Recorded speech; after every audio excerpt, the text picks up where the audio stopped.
Jasper Media filɛbagaw aw bɛɛ lajɛlen aw ni ɲankuma fo aw sigiyɔrɔ i n'a fɔ an y'o de fɔ an tɛ sɛgɛn an tɛ ɲinɛ ka kibaruya ɲini k'a di aw ma fo aw sigiyɔrɔ la donc an b'a ɲini aw fɛ pour que k'an dɛmɛ ka fanga d'an ma a y'a abonné an ka pages kan Facebook ani YouTube a y'a abonné an ka page kan a bɛ se ka fanga di an ma cogo min na an bɛ kibaruya ɲini k'a di aw ma fo aw sigiyɔrɔ donc bi an bɔra video kunkurunin nɔ donc k'a ɲɛfɔ a ye minisiri kumana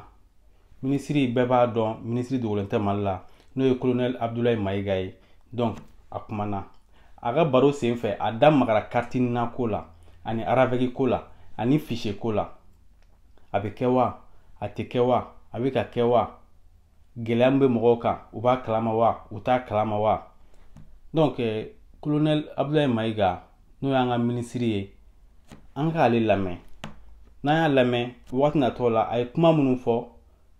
an bɛna an da don a la mais bɛɛ fana bɛ n'i ka faamuyata sɔrɔ a la ni Ala sɔnna donc a kana ɲina k'a abonné an ka page kan donc sans plus tarder ni kuma tɛ janya bilen an ka minisiri lamɛn. jamanaden yɛrɛ bɛ daminɛ fɔlɔ ni wolo sɛbɛn ni o n'a ɲɔgɔnna caman an ka laɲini yɛrɛ ye mun ye an ka document dɔ bɛ n'an b'o wele ko nina fo k'o sabati mais n b'a dɔn k'a fɔ ni ko nina maliyɛn dɔw bɛ yen o tɛ nina ko la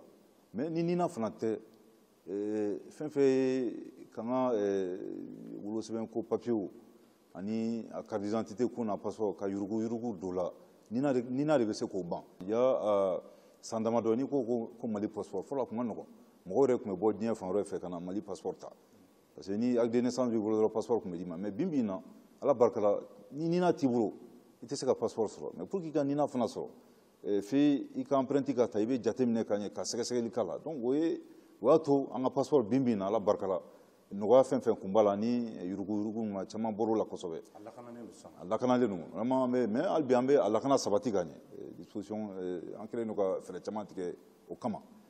bi bi in na an ka projet dɔ bɛ yen n'o ye carte d'identité biométrique ni Ala sɔnna ni o sabatira an tɛna carte nin na an tɛna o dilan bilen donc o ye dɔ bɔlen jamana ka musakaw la carte nin na o fana tɛ dilanna bilen papier dɔ bɛ yen n'an b'o wele ko fiche individuelle descriptive o bɛ bɔli kɛ o b'o nafa ye mun ye dɔrɔn i ka jateminɛ n'o y'a sɔrɔ i tɔgɔ ani i somɔgɔw tɔgɔ ani i ka numéro nina n'o bɛɛ ka ɲi n'o b'i bolo i bɛ se ka passeport sɔrɔ n'o b'i bolo i bɛ se ka carte d'identité biométrique fana sɔrɔ ni Ala sɔnna a ma mais n y'a fɔ cogo min na o fana sɔrɔli la gɛlɛya dɔ tun b'a la yurugu kun cayara la vraiment mɔgɔw kun degunnen don an ye fɛɛrɛ mun tigɛ minnu kun ka baaraw ye mairie kɔnɔna la an ye maintenant an y'u bɔ mairie kɔnɔna la k'u bila polisiso kɔnɔna la polisiso kɔnɔna la lakana min bɛ yen o fana tɛ mairie kɔnɔna la n bɛ wele lase an ka jamanadenw ma n'u mana jateminɛ k'a fɔ ko mɔgɔ ser'u ma k'a fɔ ko wari di yan n bɛ t'i tɔgɔ sɛbɛn ou bien n b'i ka fiche d'i ma u kana u yɛrɛ sɛgɛn u ka tigi minɛ k'a di polisiw ma parce que nin document fɛn fɛn filɛ nin ye dɔrɔmɛ tɛ sara fu de don État ka baara de don dɔrɔmɛ tɛ sara la donc o bɛɛ ye fɛɛrɛ en même temps minnu fana b'o baara kɛ n'o ye ka taa mɔgɔw enrôler ani ka papier d'u ma an kɛlen don ka fɛɛrɛ fana tigɛ vraiment ko o jɛnsɛn an ka jamana région fan caman la pour que il faut pas que tuma bɛɛ mɔgɔw k'a fɔ k'u bɛ bɔ an ka région la k'a fɔ fo i kana Bamakɔ mais sisan yɔrɔ caman bɛ yen a ka ca ni yɔrɔ 43 o bɛɛ dayɛlɛnnen bɛ région kɔnɔna la pour que ka se ka a baara nɔgɔya an ka jamanadenw bɛɛ ma jamanaden minnu b'an ka jamana kɔ kan minnu ka wolosɛbɛn fili ji la vraiment gɛlɛyaba don an ma k'a fɔ ko u hinɛ t'an na o tɛ an ka jamanadenw de don n y'a fɔ cogo min na an ka jamana ɲɛmɔgɔw yɛrɛ ye instruction di k'a fɔ ko an ka solution ɲini a la mais solution min bɛ ɲini a la n b'a fɔ cogo min na an yɛrɛ dama ka solution don mais n'i ko k'i bɛ sariya suit a tɛ se ka ɲɛnabɔ ten parce que mɔgɔ min b'i ka wolosɛbɛn fili ji la ou bien mɔgɔ min b'i si falen n'i y'a jateminɛ n'i ye sariya yɛrɛ ta sariya o kɔrɔ k'i kan ka ɲangi mais an b'a dɔn fana mɔgɔ minnu don vraiment u jɔyɔrɔba bɛ an ka jamana musakaw la donc an tɛ se k'a fɔ k'an bɛ an ka jamanadenw bɛɛ ɲangi ten an ye jɛkulu dɔ sigi sen na n'o ministère saba b'o kɔnɔna la ministère mun chargelen bɛ an ka jamanaden minnu bɛ an ka jamana kɔ kan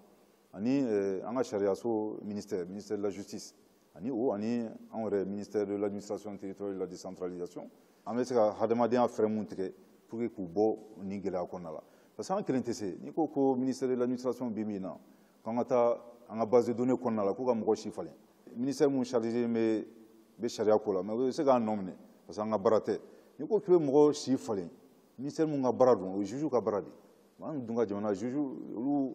ils sont indépendants f'olu de ka tant que olu ma mɔgɔ si falen ou bien k'i tɔgɔ falen an yamaruyalen tɛ k'a fɔ k'an bɛ taa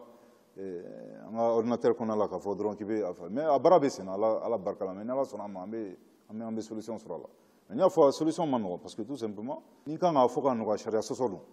mais fan fɛrɛ fana bɛ yen f'an k'o fana lajɛ parce que an dɔw de don minnu bɛ jamana kɔ kan an b'a dɔn vraiment u bɛ baara la degun b'u kan n'a fɔ cogo min na an bɛ solution mun ɲini o ye adamadenya yɛrɛ tagabolo solution ye